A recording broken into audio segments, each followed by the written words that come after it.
बिस्मिल्लाहिर्रहमानिर्रहीम, अस्सलाम वालेकुम। मैं हूं ईसा नकवी। आज जुमा 13 जनवरी है। वफाकी दारुल हुकूमत इस्लामाबाद का मौसम ठंडा ठार है, लेकिन दो गर्मा गर्म खबरें इस वीडियो में मैं आपके सामने रखूंगा।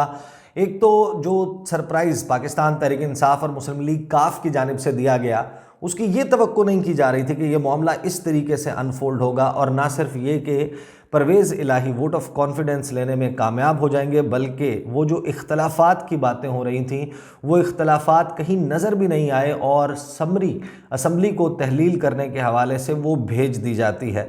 इस वक्त जो पीडीएम में शामिल सियासी जमातें हैं उनकी सफ़ों में हलचल है। मेरी चंद लोगों से बात हुई जो सेकंड टियर लीडरशिप है इन जमातों की, ख़ास तौर पर मुस्लिम लीग नवाज़ और पीपल्स पार्टी की, वो इस सारी सिचुएशन को कैसे रीड कर रहे हैं कि अगर अब ये मामला तय ही हो गया और मामला इंतखाबात की तरफ जाता है तो कौन सी जमात सबसे बड़ी लूज़र होगी, कौन सा लीडर है जिसकी सियासी इनिंग खात्मे की तरफ जाती हुई नज़र आ रही है, कौन बड़े लूजिंग एंड पर नज़र आता है, इसके हवाले से मैं आपके सामने तफसील रखूँगा। बहुत ही इंटरेस्टिंग कुछ सिनेरियोज जो हैं वो इस वक्त डेवलप हो रहे हैं, वो आपके सामने रखूँगा। लेकिन जब समरी सामने आती है, इसकी तस्दीक हो जाती है, मोनिस इलाही शेयर कर देते हैं उस समरी की तस्वीर जिसके ऊपर वज़ीर आला पंजाब परवेज़ इलाही ने दस्तखत किए हैं। उसके कुछ वक्त के बाद बलीगुर रहमान जो है उन्होंने इसकी तस्दीक की। लेकिन अब जब ये मामला इस मकाम पर था, उस वक्त कमर ज़मान कायरा पाकिस्तान पीपल्स पार्टी के रहनुमा वो अपेयर हुए शाहज़ेब खानज़ादा के शो में। जो उन्होंने वहाँ पर गुफ्तगू की उसमें वाज़ेह तौर पर नज़र आ रहा है कि पाकिस्तान पीपल्स पार्टी जो है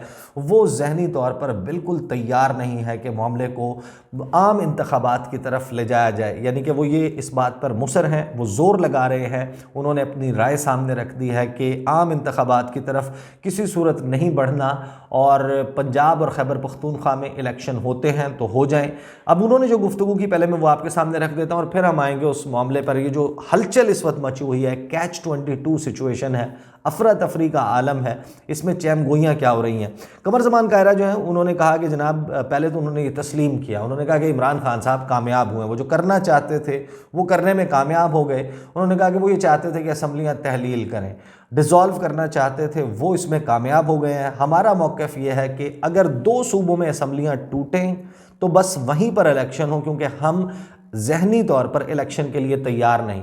असल में मसला यह है कि पाकिस्तान पीपल्स पार्टी ज़हनी और जिस्मानी दोनों तौर पर इलेक्शन लड़ने के लिए तैयार नहीं है। उनके पास पंजाब में, ख़ास तौर पर पंजाब और खैबर पख्तूनख्वा में उनकी तंजीम साजी दुरुस्त तरीके से नहीं हुई, उनकी रुकनीत जो है उसके हवाले से आपको मालूम है कि जो 2008 से 13 के हुकूमत थी पाकिस्तान पीपल्स पार्टी की, उसमें जो सबसे बड़ा नुकसान हुआ वो पंजाब और खैबर पख्तूनख्वा में हुआ। सिंध वो रिटेन करने में कामयाब हो गए, लेकिन पंजाब और खैबर पख्तूनख्वा उसमें पीपल्स पार्टी का वजूद बड़ी हद तक कम हुआ। उसको जो डैमेज हुआ है उसके बाद उनके पास कैंडिडेट्स भी मौजूद नहीं हैं। अब ये फैसला करना पीडीएम के लिए कि हम किसी इलेक्टोरल अलायंस में जाएंगे, किस निशान पर इंतखाबात लड़े जाएंगे, पीडीएम जो है उसमें सीट एडजस्टमेंट कैसे होगी, ये तमाम मसाइल हैं जो इनके सामने मौजूद हैं। तो कमर ज़मान कायरा जो हैं वो ये कहते हैं कि हम तो ज़हनी तौर पर तैयार नहीं हैं। साथ ही उन्होंने ये कहा कि हमें तो ये लग रहा था कि इमरान खान के और परवेज़ इलाही के बहुत से लोग नाराज़ हैं, वो नहीं मानेंगे, लेकिन वो उन्हें मनाने में कामयाब हो गए। लेकिन हमारी जो वफाक की हुकूमत है वो नहीं गिरी। उसके बाद उन्होंने ये भी तस्लीम किया, उन्होंने कहा कि इसमें कोई गैर कानूनी और गैर आइनी चीज़ नहीं है, ना ही गैर जमहूरी चीज़ है कि इलेक्शंस जो हैं वो करवाए जाएं और असम्बलियाँ तहलील की जाएं। लेकिन उन्होंने कहा कि इस वक्त जो है ये दुरुस्त नहीं है, मुल्क में सियासी अदम इस्तेहकाम है और इलेक्शंस की तरफ आप चले जाएँ, वफाकी हुकूमत मौजूद हो। तो वो अजीब व गरीब किस्म की गुफ्तगू कर रहे थे। इस्तेहकाम जो है वो इस वक्त मुल्क में सबको मालूम है कि अगर जनरल इलेक्शंस होते हैं तो इस्तेहकाम आ सकता है, लेकिन वो उसके लिए अजीब व गरीब किस्म की मंतक पेश करते हुए नजर आते हैं। साथ ही उन्होंने ये भी तस्लीम किया, उन्होंने कहा कि इमरान खान साहब एक पॉपुलर लीडर हैं, लेकिन क्या सिर्फ वही पॉपुलर है, उसका पता चल जाएगा जब इलेक्शन होगा। एक बात उन्होंने और की, उन्होंने कहा कि पंजाब और खैबर पख्तूनख्वा पहले भी हमारे साथ नहीं थे, यानी कि पाकिस्तान पीपल्स पार्टी के साथ नहीं थे, इसलिए अब हमारे लिए कौन सा नया इम्तिहान आ गया है। साथ ही एक बात की उन्होंने जो असल में ट्रिकी बात है, जहाँ से ये सारी चहमगोइयाँ स्टार्ट होती हैं, वो ये कहते हैं कि हमारी जमात के लोग इलेक्शन भी लड़ेंगे और लीडरशिप कैंपेन भी करेगी। अब ये जो सारी सूरत हाल है, that brings us to the point कि इस सारे मामले में कौन सबसे बड़ा लूज़र होगा। मेरी चंद लोगों से बात हुई पाकिस्तान पीपल्स पार्टी और मुस्लिम लीग नवाज में, दीगर जमातों में किसी शख्स से बात नहीं हो सकी। वो ये कहते हैं कि इस वक्त जो सिचुएशन है उसमें वफाकी जो हुकूमत में शामिल लोग हैं, 80 के करीब लोग हैं जो शहबाज शरीफ साहब की काबीना में मौजूद हैं। सबसे पहले तो जो इलेक्शन कमीशन ऑफ पाकिस्तान है उसका जो कोड ऑफ कंडक्ट है वो ये इजाज़त नहीं देता कि आप एक अहम तरीन वफाकी हुकूमत में ओहदा रखते हों और आप जाकर कैंपेन करें। तो सबसे बड़ा प्रॉब्लम जो है वो कैंपेन का है, लेकिन कैंपेन का मामला भी ट्रिकी है। अब शहबाज शरीफ जो है उनके हवाले से ये कहा जाता है कि उनकी लास्ट इनिंग है एज प्राइम मिनिस्टर, क्योंकि मुस्लिम लीग नवाज वो हमेशा से शहबाज शरीफ साहब जो हैं वो पंजाब की सियासत करते रहे। बड़े भाई ने संभाला हुआ था वफाक और छोटे भाई के हवाले किया हुआ था पंजाब, जो पाकिस्तान का सबसे बड़ा सूबा है। अब वो आ चुके हैं, वज़ीर आज़म पाकिस्तान के तौर पर मौजूद हैं। अगर पंजाब में इलेक्शन होना है और शहबाज शरीफ वो इलेक्शन नहीं लड़ेंगे तो फिर कौन लीड करेगा कैंपेन को, कौन वज़ीर आला के कैंडिडेट के तौर पर सामने आएगा। मरियम इस वक्त मौजूद हैं लंदन में, इसी तरीके से जो नवाज शरीफ साहब हैं वो लंदन में मौजूद हैं। अगर उनकी वापसी नहीं होती और इलेक्शन कमीशन ऑफ पाकिस्तान का कोड ऑफ कंडक्ट आपको इजाज़त नहीं देता कि आप कैंपेन कर सकें और आपको इलेक्शन लड़ने का भी इख्तियार नहीं है कि आप वज़ारत उज़्मा की कुर्सी पर बैठे हों और आप एक सूबाई असम्बली का इलेक्शन लड़ रहे हों, तो फिर शहबाज शरीफ साहब के पास ये क्या गारंटी है कि जब आम इंतखाबात होंगे तो उस वक्त वो इलेक्शन जीत भी जाएंगे एमएनए का।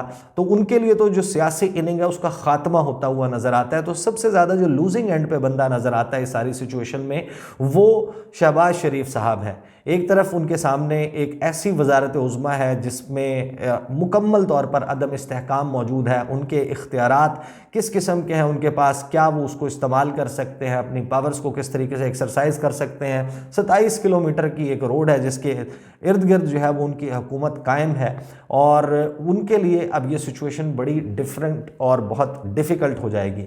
दूसरी बात जो इन हलकों की तरफ से की जा रही है कि जो वफाकी काबीना में बैठे हुए 80 के करीब वज़रा हैं, इनमें से कौन कौन रिज़ाइन करेगा और जाकर हलकों में इलेक्शन लड़ेगा। फिर कुछ हलकों में इस तरीके से होता है जिस तरीके से चौधरी निसार को, बाकी आपने बहुत सारे लोगों को देखा होगा, मुस्लिम लीग नवाज के हों, पाकिस्तान पीपल्स पार्टी के या तहरीक इंसाफ के, वो एमएनए का जो कैंडिडेट है वो ना सिर्फ ये कि एमएनए के कैंडिडेट पे बल्कि कुछ हलकों में ऐसे लोग मौजूद हैं जो बैक वक्त एमएनए और एमपीए की सीट्स के ऊपर इलेक्शन लड़ते हैं कि उनको लगता है कि हमारे लिए ये कॉन्स्टिट्यूंसी सबसे ज़्यादा सेफ़ है। अगर एमएनए की नशिस्त निकाल नहीं भी सकते तो कम से कम हम सूबाई असम्बली की नशिस्त निकाल लें ताकि असम्बली में नुमाइंदगी हमारी कायम रहे, हमारी सियासत जो है और डेरादारी वो चलती रहे, हम अपने जो वर्कर्स हैं जो हमारे साथ जुड़े हुए हैं उनके काम करवाते रहें। तो फिर बहुत सारे जो इस वक्त वफाकी काबीना में बैठे हुए लोग हैं वो इलेक्शन नहीं लड़ पाएंगे और अगर उन्हें कैंपेन करनी है, हलकों में जाकर मुस्लिम लीग नवाज के या पाकिस्तान पीपल्स पार्टी के कैंडिडेट्स को सपोर्ट करना है, उनके लिए वोट मांगने हैं, तो फिर वो अपने ओहदे पर बरकरार रहते हुए ये सब कुछ नहीं कर सकते। फिर एक और बड़ी मुश्किल वो कहते हैं कि हमारे लिए ये है कि हमने IMF का प्रोग्राम लेना है और IMF का प्रोग्राम जो है उसको बहाल करवाने के लिए इसहाक डार साहब के सामने जो इस वक्त शराइत IMF की तरफ से रखी गई हैं वो बड़ी ही तकलीफ दे होंगी उनकी पॉलिटिकल कैंपेन के लिए। बड़ा मुश्किल हो जाएगा कि आप एक तरफ 70-74% 75% गैस की कीमत बढ़ा रहे हों, 7.5 रुपये फ़ी यूनिट बिजली की कीमत में इजाफा कर रहे हों, जो इसी तरीके से पेट्रोल की प्राइस है उसमें लेवी लगाई जा रही हो, उसमें इजाफा किया जा रहा हो, टैक्स जो है वो बढ़ाए जा रहे हों कोई 1-1.5 अरब डॉलर की रकम लेने के लिए। तो ये किस तरीके से पंजाब में अफेक्ट करेंगे उनकी पॉलिटिकल कैंपेन को और फिर ख़ास तौर पर जो मरकज़ी क़यादत है मुस्लिम लीग नवाज की उसकी वापसी हो पाएगी या नहीं, क्योंकि नवाज शरीफ साहब उनको ये लगता है कि अगर वो एक मरतबा आ गए, जब तक वो तमाम की तमाम चीज़ें सेट नहीं हो जाती, उनके हाथ में नहीं आ जाती, उनको ये यकीन दहानी नहीं करवाई जाती कि आपको लाकर किसी जेल में नहीं भेजा जाएगा, आपको कोई मुश्किलात में नहीं डाला जाएगा, उस वक्त तक नवाज शरीफ यहाँ पर ट्रस्ट करने के लिए तैयार नहीं है। आप अंदाज़ा लगाइए कि 9 माह से उनके भाई की, छोटे भाई की हुकूमत है और वो पाकिस्तान वापस नहीं आए। उनको पासपोर्ट भी दे दिया गया, उसके बावजूद उन्होंने पाकिस्तान के सफ़र से गुरेज़ किया। इसमें उनके ज़ाहिर है कि जहन में ये डर मौजूद है।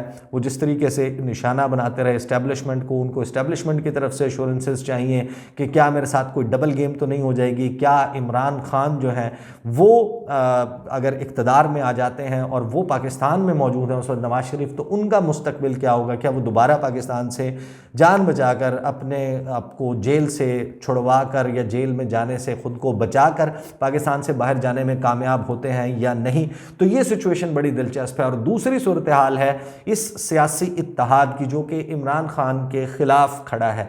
इस वक्त लाइक इट और नॉट, असल में जो सबसे बड़ी बात, जो सबसे बड़ा और अहम पहलू इमरान खान साहब को सपोर्ट करता है वो है इस वक्त की सूरत हाल। उनका तासुर है कि वो अपोजिशन है, बाकी तमाम की तमाम जमातें उनके और काफ लीग के अलावा वो हुकूमत में मौजूद है। हुकूमतें कभी फेवरेट नहीं होती हैं, अपोजिशन को जो फ़ायदा मिलता है वो हालात का है। अगर तो आप हालात ठीक कर सकते हैं फिर तो आपको फ़ायदा होगा, लेकिन सूरत हाल आपके सामने है, महंगाई की सूरत हाल सामने है आपके, तो इस सब का फ़ायदा इमरान खान साहब को होने जा रहा है। और 2 सूबों की, बड़े सूबों की हुकूमतें अगर इमरान खान साहब जीत लेते हैं, जो कि इशारी तमाम इंडिकेटर्स नज़र आते हैं कि कोई वजह नहीं है कि वो इलेक्शन जीतने में नाकाम रहे। ज़िमनी इंतखाबात उन्होंने जिस तरीके से जीते, अगर ये रिफ्लेक्ट करता है पंजाब असम्बली और खैबर पख्तूनख्वा असम्बली के इंतखाबात में, तो उस सूरत में जो आइंदा आने वाले इंतखाबात हैं उसके ऊपर बड़ा असर पड़ेगा। ये जो लोगों का एक पूरा नज़र आ जाएगा कि ट्रेंड क्या है, फिर वो ट्रेंड जो है वो फिर आपको जनरल इलेक्शंस में भी फॉलो होता हुआ नज़र आएगा।